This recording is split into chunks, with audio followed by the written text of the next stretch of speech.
Sahte markalı ürünler, marka sahteciliği elbette yeni bir kavram değil. Öyle ki sadece sahte markacılığı denildiğinde ilk akla gelen sahte lüks tüketim ürünleri olsa da mesele kesinlikle bununla sınırlı değil. Lüks tüketim ürünlerinin sahtelerini pek çok kez tüketicilerin bilinçli olarak satın aldığı bu ürünler olurken hızlı tüketim ürünlerinde hikaye değişiyor. Ve çoğu zaman tüketicilerin hiç farkında olmadan evlerine markaların sahte ürünlerini sokabiliyorlar. Araştırmalar sonucu 2021 raporuna göre taklit ve sahte ürün pazarı dünyada 464 milyar dolarlık büyüklüğüne ulaşmış durumda. Ve maalesef ki ülkemiz Çin ve Hong Kong'dan sonra pazarın en büyük oyuncuları arasında yer alıyor. Aklınıza gelen pek çok markaların pek çok ürünleri bu şekilde raflarda yerini alıyor. Şunu da belirtelim ki ne yazık ki tüketicinin çoğu zaman ürün satın aldığı zaman orijinal mi değil mi ayırt etmesi çok da mümkün değil. Ancak şunu da söyleyebiliriz ki sahte ürün her yere giremez. Mesela zincir marketlere giremezler. Ancak toptancılar aracılığıyla marketlere girebilen bu ürünler mahalle bakkallarına ve 2-3 mağazalı yerel bakkallara da girebiliyor. Sahte temizlik ürünlerini anlatmış olursak, sağlığa zararlı, kimyasallar içeren, deterjanların deriyle temasıyla birçok olumsuz şeylerin ortaya çıkması görülebilir. Deride koruyucu tabaka vardır. Bu deterjanların tabakayı ortadan kaldırdığı söylenilir. Böyle olunca da kızarma, yanma, kabarma, su toplanması meydana gelir.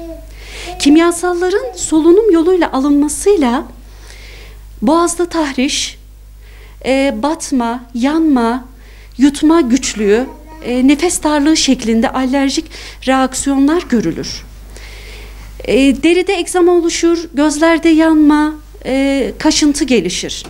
Uzun süre deriye temas eden kimyasallar diğer organlara da zarar verir ve hatta kanserojen etki de gösterir. Sahte deterjanlar kurdeşana da neden olur. Böyle maddelere maruz kaldığınız zaman deriyi bol su ile yıkayınız, yatıştırıcı krem sürünüz. Reaksiyon şiddetliyse ve su toplanması olmuşsa mutlaka ve mutlaka bir dermatoloğa gidin. Her türlü deterjan kullanmadan önce eldiven kullanmak en güzeli. Cildi hassas kişiler de gerçek deterjan bile ciddi reaksiyonlar da gösterebiliyor. Evet, sahte markalı giyim kuşama gelirsek, aslında hepimizin sağlığa zararlı olduğunu bile bile sentetik kumaşlar satın alıyoruz. Üzerimize giydiğimiz giysiler sağlığımız açısından büyük önem taşıyor. Çünkü onlarla sürekli temas halindeyiz. Kumaşlara işlenmiş her türlü kimyasallar, yapay maddeler, boyalar ter ve nüfus yoluyla vücuda geçiyor. Alerjiden kansere kadar sağlığımızı büyük şekilde tehdit ediyor. Sağlığa zararlı olan, sakınmamız gereken kumaşları şöyle sıralarsak, polyester, akrilik, rayon, asetat, naylon ve leke tutmaz, buruşmaz kumaşlar sağlığımız için en başta gelen zararlı kumaşlar arasındadır. Bu kumaşların yerine yün, ipek, keten, kaşmir gibi doğal ürünleri tercih etmeliyiz. Sağlığa zararlı olan ürünlere karşı nasıl korunuruz? İnsan vücudu tüketilen besinlere göre tüm görevini yerine getirir. Tüketilen gıdalardan dolayı bazı hastalıklar da meydana geliyor. İnsan vücudu için sağlıklı beslenmek çok önemlidir. Yapılan büyük hatalardan biri de sağlıklı beslenmemektir. Vücuda zarar veren gıdalar vücut işlevlerini engelleyebilir. İnsan vücudunun ihtiyaç duyduğu birçok besin değeri bulunuyor. Bu besin değerleri vücuda alınmadığı zaman pek çok hastalıklar oluşabiliyor. Günümüzde insanlar içeriğini bilmediği yiyecekler tüketebiliyorlar. Bu durum karşısında insan sağlığına doğrudan etki göstererek büyük hastalıkların meydana gelmesine neden oluyor. İnsan sağlığı için sağlıklı beslenmek en önemli, öncelikli bir durumdur. Zararlı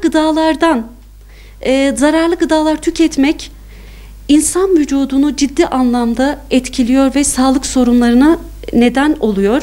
Sürekli aynı gıdalar tüketmek ve zararlı olan yiyeceklerle beslenmek vücudun bağışıklık sistemini etkileyecektir. Bağışıklık sistemi buna büyük bir tepki göstererek büyük hastalıkların ortaya çıkmasını sağlayacaktır. Her hastalığın önüne geçmek için sağlıklı beslenmek gerekir. Vitaminler ve minerallerin olduğu gıdaların tüketilmesi daha da iyi olacaktır. Son olarak şöyle sıralarsak sakınmamız gereken şeyleri: işlenmiş et ürünleri, margarinler, şekerli tahıl gevrekler, fast food yemekler, kızartmalar, hamur işleri ve poğaçalar, bazı kahve çeşitleri, gazlı içecekler.